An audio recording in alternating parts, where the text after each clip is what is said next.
Përshëndetje, miqtë mi, miqtë të vini në kanalin tim, Tea Tarot. Për lexime personale, më kontaktoni në Instagram, Tea Tarot 2025.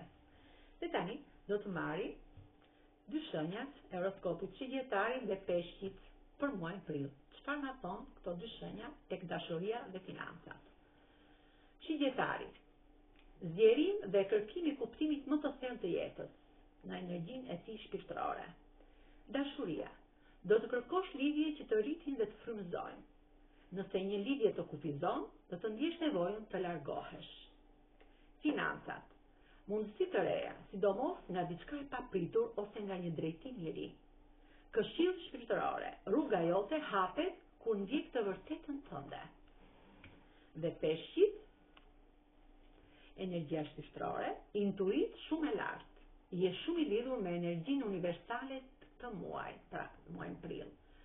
Dashuria, mund të idealizosh dikë, por realiteti do të tregojë të vërtetën.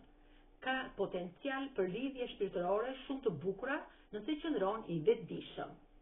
Financat, mund të ndihesh i paqartë, nevojitet më shumë disiplinë dhe tokëzim. Faleminderit shumë, miqtë mi.